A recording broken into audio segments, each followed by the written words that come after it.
What's going on, everybody? Mike McFarland here, the Lake Fork Fishing Guide. I'm going to give you a public rundown for the 22nd of June. It's Wednesday. Let's go aboard. It's hot, record-setting heat this week. Going to be 100 degrees the next couple days. Really no winds. The morning's pretty good. The morning fishing's been really good, but by 11 o'clock it slicks over, and it's pretty tough to get them bite, and it's just tougher to sit out there and roast in the heat, 100 degrees, humidity, Texas humidity. So if you do go out, make sure you drink a lot of water.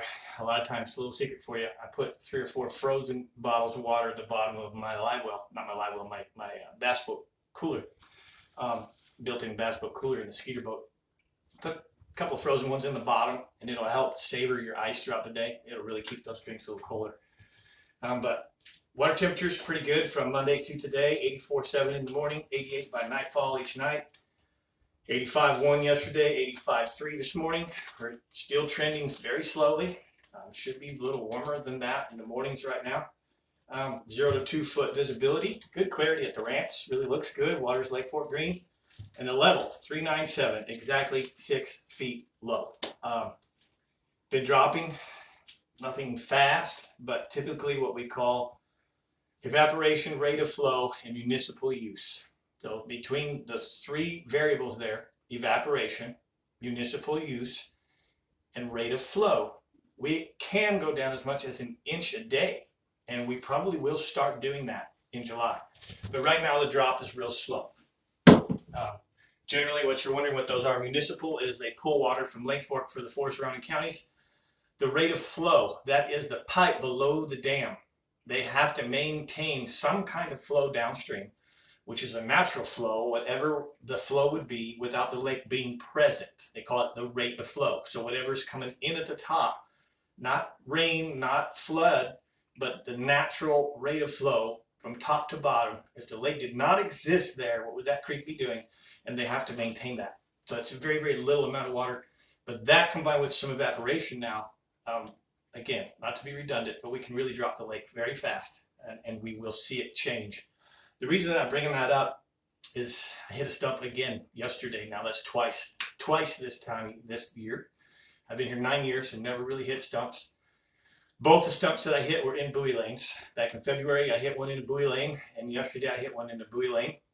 I rechecked it this morning. It's striped out in a buoy lane. It's not SRA's responsibility, and I'm sure that somewhere in amongst some small print somewhere, they say use at own risk, but there are stumps in the frickin' buoys.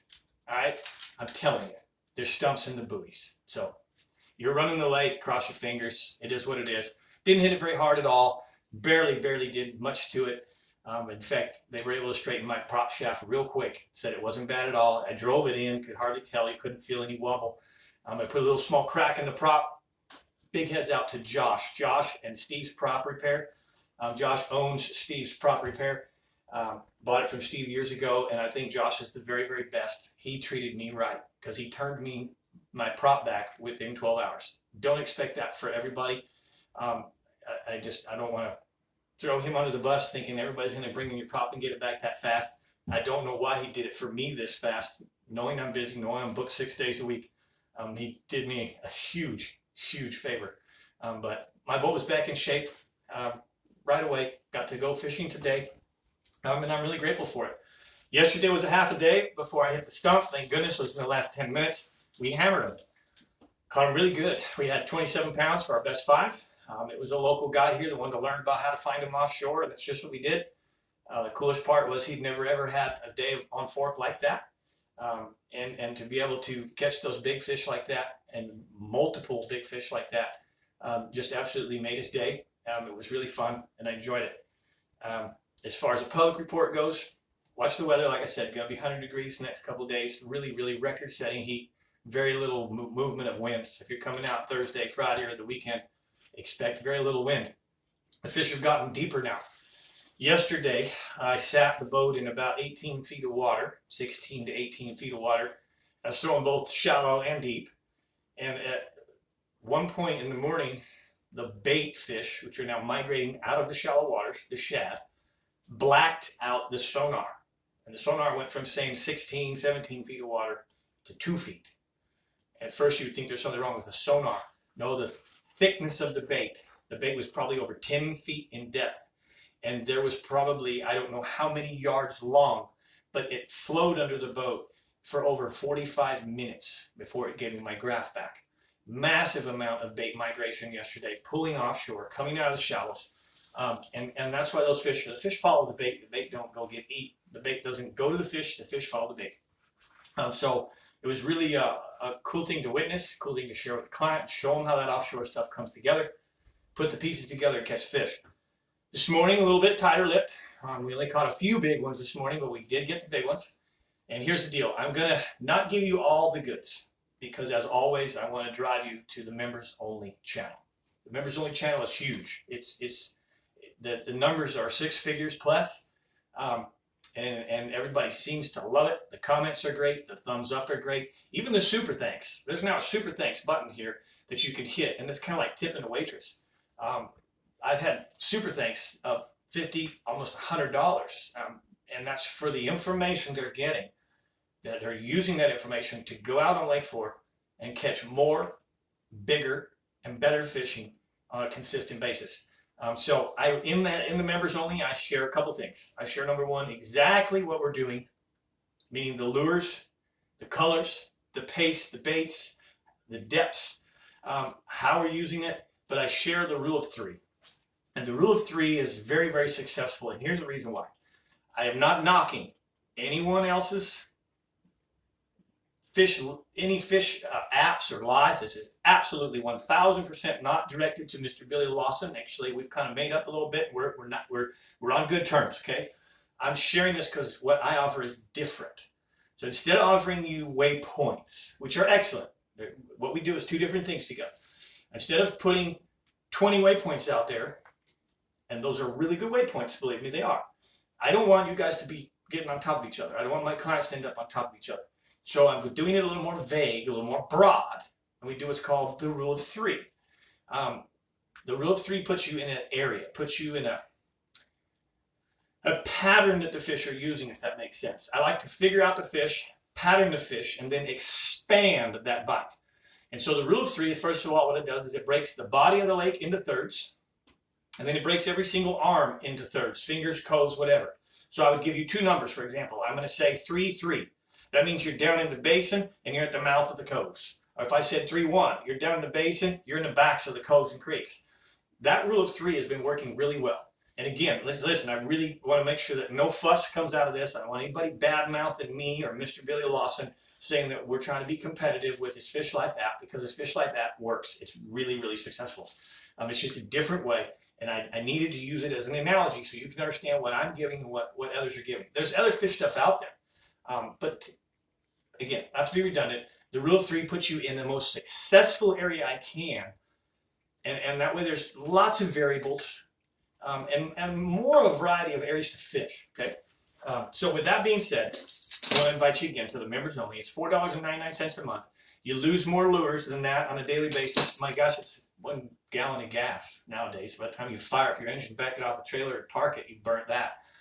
So give it a try. If you don't like it, unsubscribe. Do it for 1 month. I promise you won't regret it. Okay. Now I am going to share with the public some pretty cool stuff because I promised you I don't want to leave you in the dark. Got a really big subscription base for you guys publicly, and I want to keep you happy. We've been talking about a crankbait bite, so I am going to give up some of the crankbait bite stuff that's happening right now. Non-members only. I've been telling you about the 6XD. Okay, the 6XD bite, shad colors, chartreuse, blueback, stuff like that. Well, now that the fish have gone deeper, the fish are farther out offshore. The fish are more like, some of it later in the day, 18 to 22 to 24 feet. It's time for the 10XD. Okay, you're going to run to the 10XD now. It's considerably bigger than the 6XD. It dives a whole lot deeper. Okay, it's heavier. It wears out your arm, so you need a much bigger rod.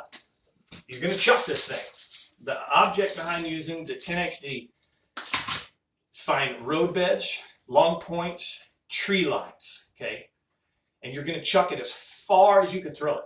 You want long bomber casts.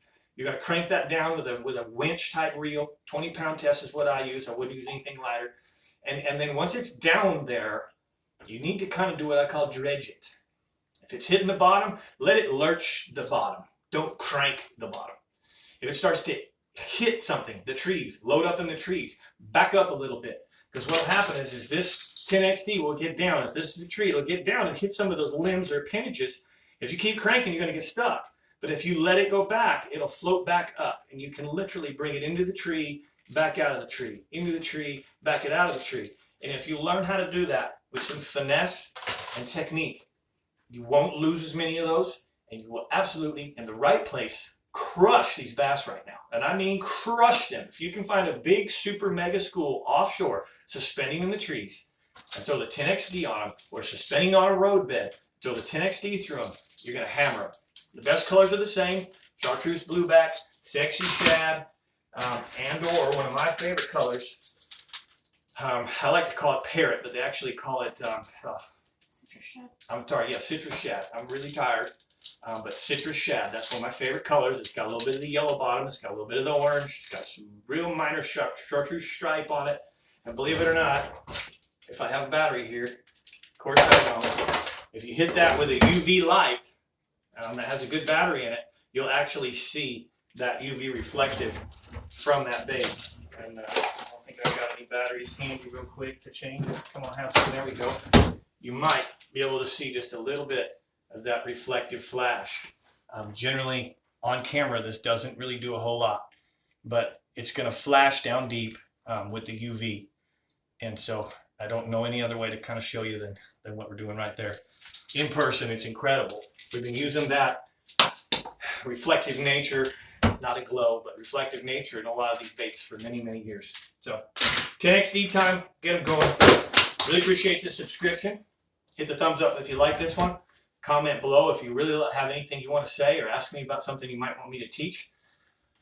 If there's a super thanks, I'm not sure there's a super thanks on the public, but if there is, consider hitting that. I'd be really super, super grateful, and I might be prone to even do a little more in the future if you guys will start hitting that super thanks. So thank you very much. Come out this weekend, be really safe, and one last reminder, be careful when you're running on Lake Fork. When it's 6 feet low, it's going to get lower. It's dangerous. It's really dangerous. So I'm Mike McFarland, the Lake Fork Fishing Guy. Wish you all great fishing.